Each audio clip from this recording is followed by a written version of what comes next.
SMB Shubhashis YouTube চ্যানেলে আপনাদেরকে স্বাগত জানাই। তো আজকে যে ভিডিওটি আপনাদেরকে দেখাচ্ছি, এটি একটি পুরনো ঘর। সেই ঘরটাকে কেটে কনসিল ওয়্যারিং করা হচ্ছে।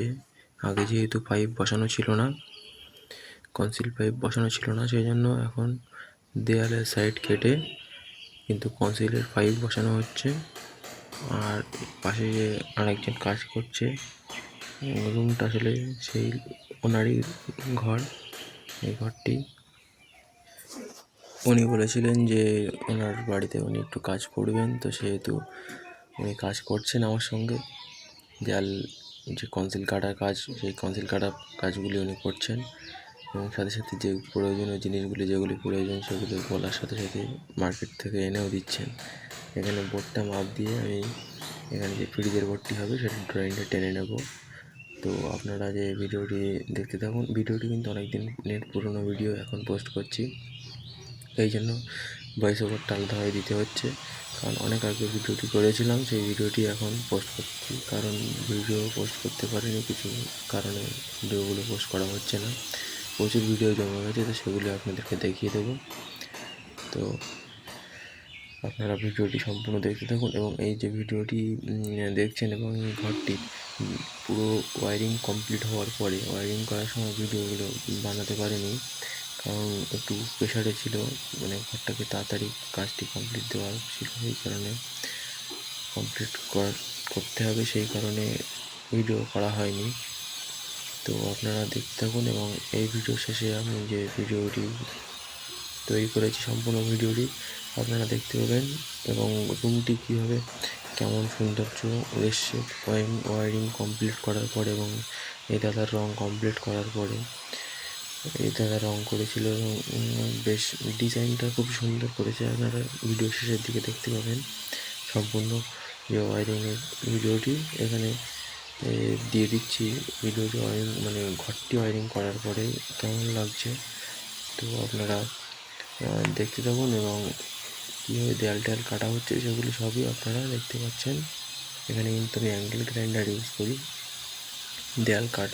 দেয়ালের কনসিল কেটে কাটার জন্য অ্যাঙ্গেল গ্রাইন্ডারটা ইউজ করা হয়। তো ছাদের উপরে ফ্যানের পয়েন্টগুলো সেগুলো কিন্তু ছাদের নিচ থেকে কিছুটা অংশ কেটে তারপরে আমি পাইপ বসিয়ে তারপরে পাইপ দিয়ে তারের কানেকশন করা হবে।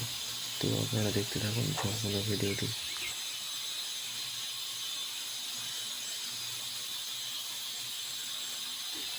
কনসিল ওয়্যারিং করবো অ্যাঙ্গেল গ্রাইন্ডার দিয়ে যখন দেয়ালটা কাটছিলাম তখন কিন্তু প্রচুর পরিমাণে বালি উঠছিল এবং যে সবাই সাধারণত যেমন হয় ধুলো বালি উড়ে, তো এইভাবে ধুলো বালি উড়ে কিন্তু পুরো ঘরটাই ভর্তি হয়ে যাচ্ছিলো এবং এই ঘরটা থেকে ধুলো বালি বের করার জন্য আলাদা একটা ছোট টেবিল ফ্যান জ্বালা দিয়ে লাগিয়ে বাইরের দিকে বের করে দিয়েছিলাম যাতে ধুলোটা একটু কমে।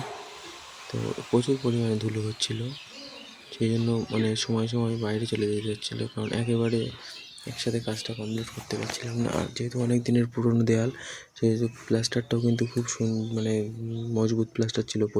প্রথমে তো গ্রাইন্ডারটা রিটার্ন দিচ্ছিলো, মানে গ্রাইন্ডারটা ঠিকঠাকভাবে দেয়ালটা মানে কাটছিল না। গ্রাইন্ডার যখনই দেয়ালের দিকে মানে দেয়ালে দিচ্ছি তখনই গ্রাইন্ডারটা রিটার্ন দিয়ে দিচ্ছে, মানে দেয়াল কাটতে দিচ্ছে না। তো প্রচুর হার্ডি দেয়াল ছিল কিন্তু এটা, তো প্রচুর পরিমাণ শক্ত দেয়াল ছিল এবং দাদা এখন আমাকে বলছে যে কোন জায়গায় কিবোর্ড দেবি, তো সেই কারণে একটু পরামর্শ করে নিচ্ছিলাম। তো এখান থেকে যে জানলাটা আপনাদের অল্প একটু দেখা যাচ্ছে, এই জানলার নিচেও কিন্তু একটা লাইট দেওয়া হবে।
ইলেকট্রিক ওয়্যারিং কাজে সবথেকে বেশি কষ্টের এবং যে কাজটি হয় সেটাই আমার মনে হয় যে এই যে কনসিল ওয়্যারিংটা দেয়ালটা কাটা সেটাই সবথেকে বেশি কষ্টের মনে হয়। তার কারণ এখানে কিন্তু প্রচুর পরিমাণে ধুলো ওড়ে। তো আপনারা যেহেতু ক্যামেরায় দেখতে পাচ্ছেন, ক্যামেরায় কিন্তু ধুলোটা খুবই কমই লাগছে, কিন্তু এখানে কিন্তু প্রচুর পরিমাণে ধুলো হচ্ছিলো। যেহেতু প্লাস্টারের উপর দিয়ে কাটা হচ্ছে, সে কিন্তু প্রচুর পরিমাণে ধুলো হচ্ছিলো। ওই জন্য বারবার কিন্তু কাজটাকে বন্ধ করে দিয়ে ধুলোটাকে বের করার জন্য কাজটা বন্ধ করে দিয়ে বাইরে বেরোতে হচ্ছিলো, কারণ এত ধুলোর মধ্যে কাজ করা সম্ভব হয়ে উঠছিল না। প্রচুর পরিমাণে ধুলো কিন্তু এখানে হচ্ছিলো। এখানে ফ্রিজের বোর্ডটি এই জায়গাটায় বসবে, এই জন্য আমি এখান থেকে মাপ দিয়ে নেবো বোর্ডটাকে। এই জিআই বক্সটি মাপ দিয়ে এখানে বোর্ডের জন্য জায়গা করে নেব। এবং এই জিআই বক্স লাগাতে কিন্তু সবাই জানে যে মেশিনটাকে একবার এক্সট্রা চালাতে হয়। হ্যাঁ, তো এখানে কিন্তু প্রচুর পরিমাণে ধুলো হয় কনসিল কাটার সময়। সব ইলেকট্রিশিয়ানরাই জানে যে কনসিল ওয়্যারিং করার সময় যে যখন দেয়ালটাকে কাটতে হয় তখন কিন্তু প্রচুর পরিমাণে ধুলো আপনাদেরকে ধুলোর সম্মুখীন হতে হয়। এই ধুলো বালির মধ্যে কাজ করতে হয় ইলেকট্রিশিয়ানদের।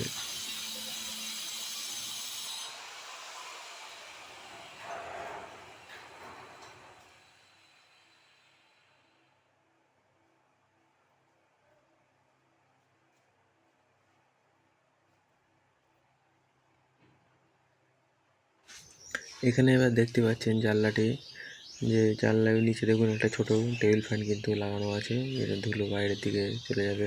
সিলিং ফ্যানটাকেও চালিয়ে দিয়েছি যাতে পুরো ঘরের ধুলোটা এক জায়গা দিয়ে বেশ ভালো চারিদিকে ছড়াতে পারে এবং ছোটো ফ্যানটি সেই ধুলোগুলো বাইরের দিকে পাঠাতে পারে। এবং এই যে জানলার নিচে যে তারটা গেছে যে সোজা, সেই তারের সোজাই কিন্তু ওখানে একটা লাইট দেওয়া হবে, ডিজাইনের জন্য কালারিং যে লাইটগুলো হয় সেই লাইটারটা বসবে, সে কারণে ওখানেও আমাকে কনসিল কাটতে হবে। তো এই ঘরে কনসিল কিন্তু প্রচুর জায়গায় কাটতে হয়েছে, তো ধুলো প্রচুর পরিমাণে, সেই জন্য বাইরে বেরিয়ে এলাম।